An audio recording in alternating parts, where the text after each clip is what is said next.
नमस्कार मंडळी.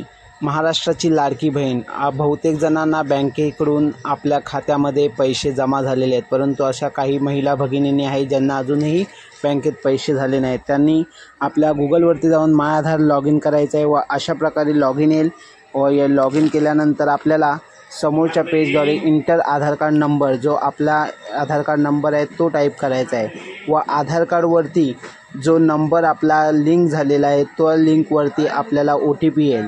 म्हणून सर्वांनी सतर्क राहावा, कारण की DBTद्वारे आधार नंबरवरूनच टाकला जातो. त्यामुळे आता बाजूला इंटर कॅचअप आहे, ते इंटर कॅचअप केल्यानंतर आपल्याला लॉग इन करायचं आहे. लॉग इन केल्यानंतर आधार कार्डवर जो नंबर आहे त्यावरती तुम्हाला एक OTP येईल. त्या OTPला आपल्याला इथे सबमिट करायचं आहे आणि तो OTP सबमिट केल्यानंतर पुन्हा आपल्याला लॉग इनचं ऑप्शन येईल. ते आपण पाहतच आहात. लॉग इन केल्यानंतर आता पुढे एक पेज येईल, तिथे जाऊन आपल्याला ओके करायचं आहे. आता आपला आधार कार्ड लिंक आहे का बँकेशी ते आपल्याला लगेच थोड्याच वेळात समजेल आणि आपण जात आहे. प्रोसेसिंग चालू झालेली आहे आणि आपला आधार नंबर हा बँकशी लिंक आहे की नाही ते पाहता येईल. परंतु हे आपलंच आहे का आधार कार्ड नंबर, हे बाजूला एक ऑप्शन आहे, तिथे गेल्यावरती आपल्याला समजेल की हे आपलंच आहे.